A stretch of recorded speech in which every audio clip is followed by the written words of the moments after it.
with me today, I'm very pleased. I'm pleased that we actually pulled this off. It always seems like a feat to get 4 or 5 panelists. We've got 7 from just about every, maybe we missed a few, but just about every top organization in this business. So I'm elated to have this group of individuals with me today.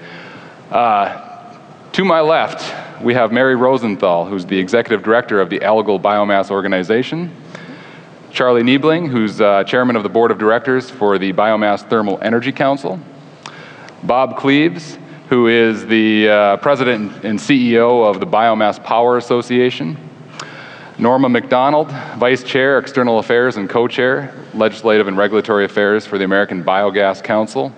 Bob Dinneen, President and CEO of the Renewable Fuels Association. Jobe, who is the Chief Executive Officer of the National Biodiesel Board. And finally, Michael McAdams, who is the President of the Advanced Biofuels Association. Please join me in giving our panelists a warm welcome.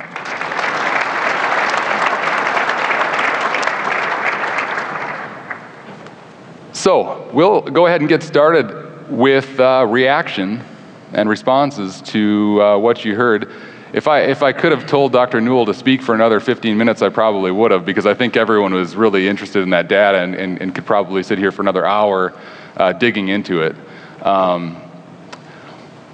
Whoever wants to start, feel free, but maybe we could just kind of go, let's just go down the line. And Mary, we didn't see a whole lot in that particular presentation about algae. But, well, you saw a lot about biofuels, though, and algae are part of the biofuels community, as of many of my colleagues here. So we saw that. I thought the estimates were, the out-year estimates, 2022, 2035, were a bit limiting from what we estimate ourselves in the industry. So I see a bit of a disconnect based on what we're projecting versus what the DOE is projecting. Interesting. Charlie, what are your thoughts, especially on the projections related to cogeneration and so forth? Did you see enough in Dr. Newell's presentation or in the EIA outlook I did itself? see the word heat once. No. It's better than no algae. And that's not a commentary on Dr. Newell's presentation. His agency is very much a product of the policy priorities that Congress has set for DOE and in general for energy policy. And historically, as we know, those policies have focused principally on liquid transportation fuels and electricity. Nonetheless, heat is 1/3 of all energy consumption in America, and particularly in northern regions, or if you view it as thermal energy, both hot or cold, space heating and industrial process heat is a very important sector. I think the reason that it hasn't gained much attention by EIA is because it's very difficult to measure. It's decentralized, it's unregulated, but it is a very important component of our energy picture. And we actually met with representatives of EIA about a year ago to try to find a database that we could draw upon to help identify how to incorporate projections for the use of biomass and heat into these long-term projections and analysis that your agency is doing, and clearly we still have that challenge ahead of us. Mm-hmm. Bob. Well, I mean, I think if we achieved those kinds of projections, it would be great for the industry. I think the biggest challenge, and at the risk of insulting the administration, there are all sorts of sister agencies to DOE that are really preventing these projections from being realized. And not only agencies like EPA, but in fact, you know, I find it telling that if DOE does a projection that says, well, this is the best case, you know, with a half a tax credit. I mean, we've been talking about a half a tax credit tax policy problem in the United States for years. So, you know, this is just, you know, the DOE has been dedicated towards biomass, and it's very encouraging. The problem is that the administration as a whole has not said, okay, given the big picture and where we need to be, what kind of policies are we going to enact to realize these projections? And that's a huge challenge. How do you feel about the idea of if wind and solar tax credits are extended long term, that they, as Richard Newell said, they do not grow without being at the expense of biomass power? Yeah, I mean, I think right now, I think biomass power has to be treated the same as wind and solar. So they aren't. And we get a half a tax credit to wind. So if we got the full tax credit of wind, I mean, I'd like to see that projection, you know, at 2 cents, what does biomass look like? Now, as everyone knows, biomass gets the benefits of the 1603 program, but people in this room who are developing projects realize that 1603, as well for the wind industry, expires at the end of this year. And on top of that, no one can really develop a biomass project right now because the place and service date expires at the end of 2013. So there's some structural problems here. And, you know, for years, Congress has, I believe it was Senator Wyden that calls biomass the half tax credit technology. And that's a huge problem. And with respect to thermal, they're not even on the playing field. So, you know, there's a real problem here. Norma. I would probably like to echo some of the comments that have been already expressed. Biogas is actually under the definition of advanced biofuel. Biogas can make heat, electricity, pipeline quality gas, compressed gas for vehicle fuel. So it fits a lot of those. And as has been mentioned by Charlie and others, we've also, as an association, been trying to work with DOE on finding the appropriate way to incorporate the potential for biogas to play a role in these projections, trying to discern whether or not they're already included, and are those assumptions correct? Do they really capture the full potential? What if we did divert the 240 million tons of organic material that's readily digestible from going to the landfills every year? What could we be doing with that energy? So it's just broadening that communication and getting underneath those numbers. And because biogas is gas, and we see the skyrocketing projections for shale gas, natural gas, is that a good thing for biogas? I mean, do you see that as not just the renewable component, but riding on the coattails of the growth of natural gas in general? Is that good for your industry? In some ways, it certainly is. Any efforts which expand the incentives for natural gas vehicles, renewable natural gas, biomethane, plays exactly the same molecule for molecule that natural gas can from the pipeline, from conventional sources. So, but biogas, similar to other biomass-derived energy, we suffer from our own flexibility. It's not just one thing. You know, we can do a lot of things for a lot of people, and that sometimes gets in the way of effective messaging. But hey, you know, we need to, as a culture, grow up, handle more than one concept in one sentence. Thanks.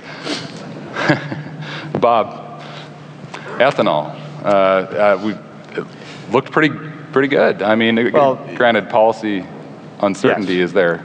But let me just say this, and it's a little bit awkward with Dr. Noel right here, but I will tell you that EIA, I know you can't. EIA is a very solid professional organization. They have no real agenda. They call them as they see them. But I will tell you that the way they report the data is important as well, and how you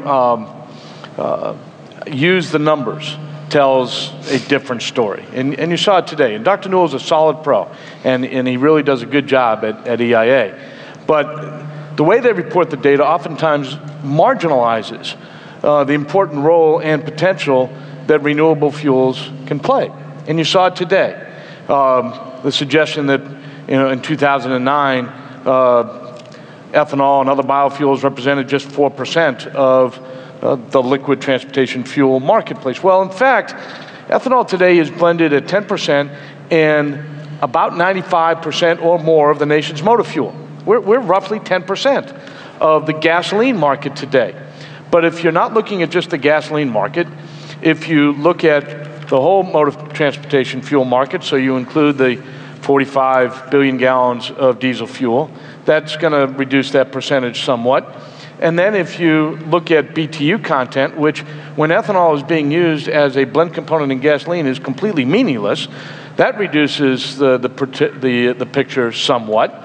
And I think it misleads the public in terms of what biofuels are already doing today, and it misleads the public of what the potential might be down the road. I looked at EIA's projections for cellulosic ethanol, and I'm scratching my head saying, where are they getting these numbers? Because we see far greater potential for cellulosic ethanol much sooner than does EIA.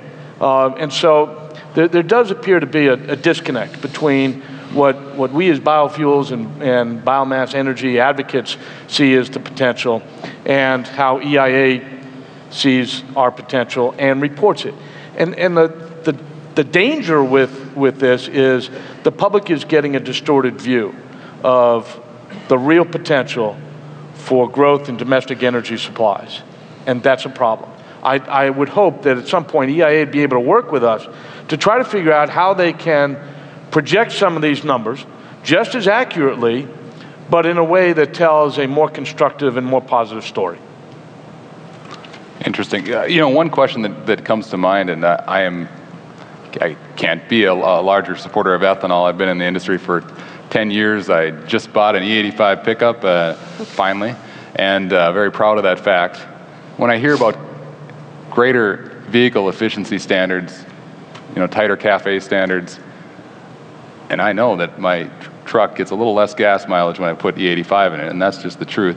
How do you address that conundrum? I mean, when you hear about the possibility of widespread, possibly use of E85 if E15, well, post E15 blend well, kind of that CAFE conundrum with E85. How do you address something like that? Well, there are some, depends on what the hydrocarbon component of the E85 is. You can have hydrocarbon components that can address some of that. You can't get away from the chemistry.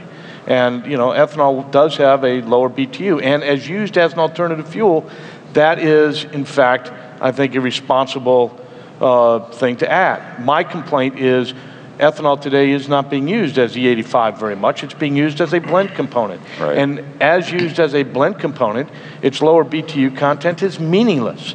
You know, whether or not your tire pressure is what it should be is going to have more of an impact on your fuel mileage than whether or not ethanol is in your fuel. But again, the way the data is reported, it just doesn't seem like ethanol is as significant a player in the U.S. motor fuel market today as it is. And we'll talk more about the E15 situation a little later. Joe, biodiesel. Yeah, well, let me just start by saying that I think Dr. Newell has a very difficult job. You know, when you get right down to it, what is his job? His job is predicting the future, and you know, specific to energy prices. I mean, but really, who can really predict energy prices, and not just energy prices, but policy developments?